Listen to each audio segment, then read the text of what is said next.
Hello, beautiful people. Today, we're going to get into the 10 questions that you need to have practice before going into your medical school interviews because they're asked all the time. And we're going to get into some mistakes that you'll be making as you're beginning this process, as well as easy ways to remedy them.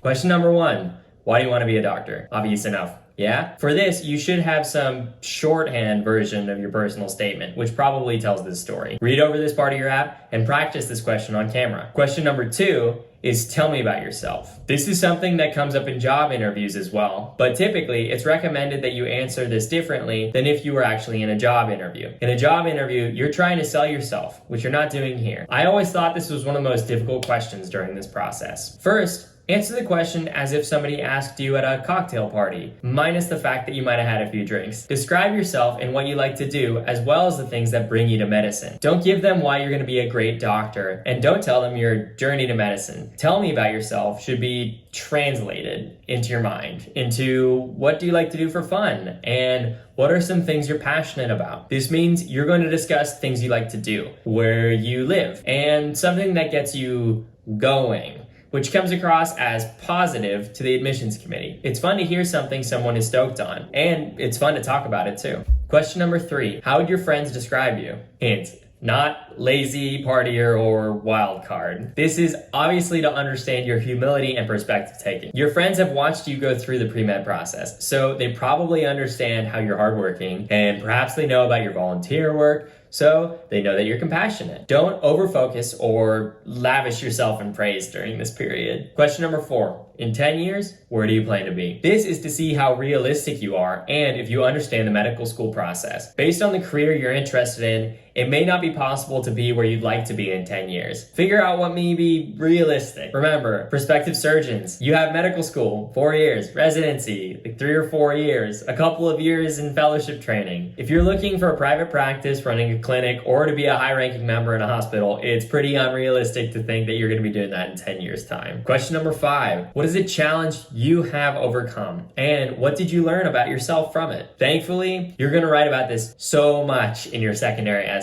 So you're already going to have an idea of something in your mind to speak about. You're going to want to tell a story, make some characters, evoke some senses, relate how you move past this tragedy. Remember that for experiences regarding mental conditions, the admissions committee must be inclined to admit you under the impression that you have the ability to complete the curriculum. So diving really deep into a recent mental challenge may make them second guess that. Still, it's your story, and I don't want to discount it. Question 6, what's your greatest fault, and what do you do to overcome it? Sometimes the second part of the question isn't answered, but you need to interject it if it isn't. If they say what's your greatest fault, then you need to also discuss what you do to overcome it. To discuss your greatest fault, don't pick something like, I work too hard, or my standards are just so high. Pick something that's human and more legitimate. Something that's actually like, dang, that is something they need to fix before they become a doctor. But discuss all the things you've done to manage your fault and how these things will allow you to be a good doctor. For example, a friend of mine answered this question to me by saying, I moved way too fast all the time when I was working. Sometimes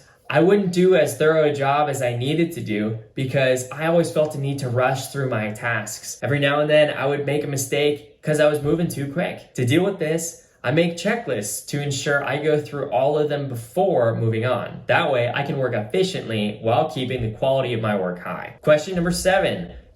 What is something you're passionate about? This is personal to you, but I would suggest discussing something pertaining to how you think medicine should change or something you like about medicine, not your favorite item on the Burger King menu, no matter how passionate you are about the rodeo cheeseburger, but straight up, those things are really dank. Is there a particular patient population that you're passionate about helping? Is there an area of the world that you're passionate about helping? Is there a type of medicine that you're passionate about in particular? These things will all guide you through this question. Question number 8, what area of medicine are you interested in? You don't need to have this figured out. Primary care, it's a super good answer too. It should be apparent in your answer that you're stoked to study medicine. Here's an example I can give you. I'm interested in going into ophthalmic surgery, which is specific because I was fortunate enough to work with a brilliant cataract surgeon named Dr. Scooby-Doo. Dr. Scoobs, as we affectionately refer to him as, showed me what a dramatic effect an ophthalmic surgeon can have on their community, as well as how the career can be fun and engaging. This is part of the reason I'm applying to the Mystery Van School of Medicine, as I know you guys have a wonderful vision science program. You see, I also looped this into something about the school, which is a great idea for you guys to do. Question numero 9. Why do you think our medical school would be a good fit for you? Consult your original notes you made when putting together your medical school list. And do not just steal something from the mission page, which is what 90% of students will do. Read about the school's history too. Think about the communities you want to serve and how the school will prepare you for working with them. Think about the resources the school has.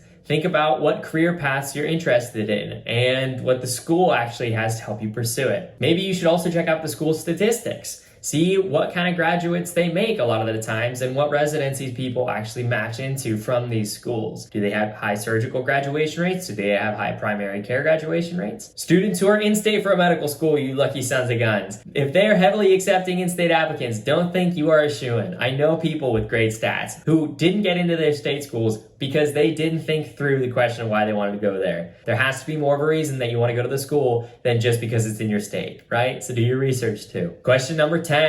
What do you think are the biggest problems with our current healthcare system? To get this really down, you should do some medical reading. I would recommend Complications by Atul Gawande or Mountains Beyond Mountains by Tracy Kidder. Or just do some internet searching. That would be a faster way to do it than reading whole books. You have to recognize there's no specific right answer to this, so don't get all worked up that you're not a political scientist. Just think about it, think about what you're passionate about, what you can talk about, and launch into that. We've done all these 10 questions that are the most important. Now we're going to go into the most common mistakes that pre-meds oftentimes make when they are answering these questions. Mistake number 1, they don't even answer the question. This demonstrates that you're being circumlocucious and can waste somebody's time, and a lot of it, and doctors don't have that much time. Mistake number 2, not making eye contact. Doctors need to be good communicators, so look at the interviewer in the eye and smile when appropriate, but not sociopathically. Mistake number 3, repeating oneself over and over again or otherwise rambling. There's a reason planes spiral before they crash. If you feel yourself starting to repeat yourself, gracefully bring your answer to a finish. Mistake number 4, using canned responses. People, this isn't about memorization, it's about communication. Don't memorize what other people have said. Coming up with your own logical response to a given question will be the best way to present yourself. A friend of mine named Charlie told me about one of his interviews where in a group, 80% of the students had the same response to, why do you want to go to this school? You need to do enough research into the school where you discover something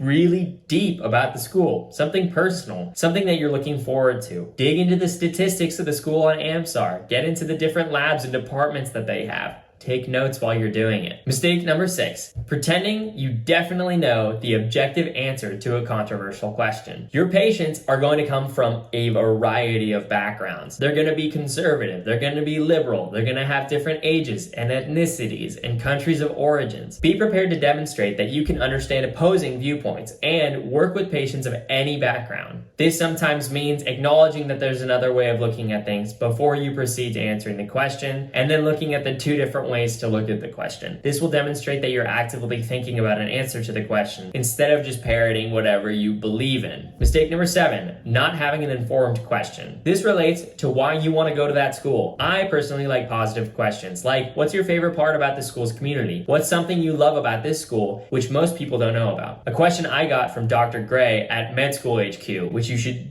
for sure check out, guys. Try to come up with your own, because you're not the only one that's going to be watching my videos, because I'm just so freaking cool. Now that you know the mistakes, here are some tips that you could use to avoid these mistakes that pre-meds are constantly making. Tip number 1, use your hands. You'll notice I'm always using my hands when I am speaking to you because it is capturing your attention on me. This is the best way to get people to listen to you in any situation. Start throwing your hands around when you're talking to people and stare at them in the eye, and people will start listening to you, which brings us to 2. Make eye contact. This will help you maintain the interviewer's attention and make you come across clearer. Tip number 3, smile when appropriate. Don't go smiling that screwed up stuff. Look happy and like you're having a good time when appropriate. These people are going to have to deal with you for 4 years, and they would like to know that you are a sufferable human being. That is a sufferable human being, not an insufferable human being. The admissions committee put a lot of work into trying to make the interview process a good time. And in my experience, it was actually really fun. But perhaps that's because I came into them with a positive attitude. Repeat after me. You're not scared for your interview. You're excited. From now on, you're not allowed to say that you're scared for your interview. You're only allowed to say you are excited. Go have fun, go smile, go be positive. Tip number 4, answer the question. Pay attention to what the actual question is. Sometimes you'll get a long rambling preamble to the question. Make sure you pay attention to what's actually being asked to you. Here's an example. In the United States, there are over 40,000 cases of foot infections resulting from improperly disposed cat food cans. What do you think is the biggest problem facing American medicine today? Now you're thinking, okay, obviously they want to hear something about cat food. I gotta bring up my cat food knowledge and spout it at them. What do I know about cats? I had a cat named Barbara in 3rd grade. But what they actually want to do is they want you to separate the information they gave you from the question itself. So consider the question in light of the information they gave you if that's specifically requested. Otherwise, give them your own answer. Tip number 5, let them lead you. This should be number 1, 2, and 3. These interviews are easy because they literally walk you through the whole interview process. Be prepared and practice, but don't force anything. Answer the question they ask and don't try to tell them something they didn't ask about. For example, if they ask you about a vacation, don't tell them that you went out for a vacation for 2 days and then you rushed home to keep doing your schoolwork. Actually tell them about your vacation. Let them lead you through this process and you just follow them. Don't try and force anything or drag them along with trying to tell them all the ways that you're going to be a fantastic doctor, because that's not answering the question. Tip number 6, before the interview, try and practice as many questions from online question banks as possible with your friends, your webcam, and your cat. Personally, I use my fish.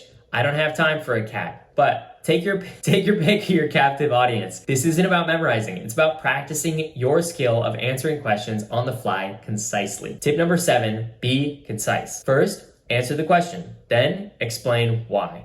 Tell a story, adding comedy and gravity where appropriate. Don't repeat yourself. Tip number 8, read and reread your secondaries and your primaries for whatever school you're interviewing with, and be consistent with what you told them. The person interviewing you will have your application in front of them and can pick anything about it to ask you about. Tip number 9, prepare what values you cherish and answer questions with regards to the values that you cherish. When answering a question, think about the values that you would like in your doctor and then go about answering the question according to those values.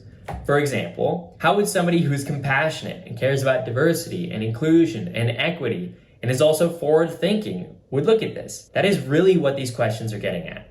Your academic prowess is sufficient for you to get an interview, so don't even think about that. What you need to demonstrate that you have are the interpersonal values that fit being a doctor. Tip number 10, relate your answer to why you want to attend the specific school that you're interviewing with. You're going to want to come up with some stuff that can kind of be filled in these sections. If there's something along the lines of why do you want to be a doctor, then you could take that and eventually lead it into why you want to be going to that school specifically. People would love to hear why you want to go to that school specifically, and it increases the reason they're going to let you in. This is going to be more of a conversation than what you expect. Be ready to discuss what the person you are interviewing with is doing in their lives, what they're interested in, and most importantly, what they like and don't like about the school. Some ways you can ask this politely is by asking, what are some advantages and pitfalls of attending this school? What are some challenges in going to this school? All right, you're all very beautiful, but I have to go. Please subscribe and like, and much love.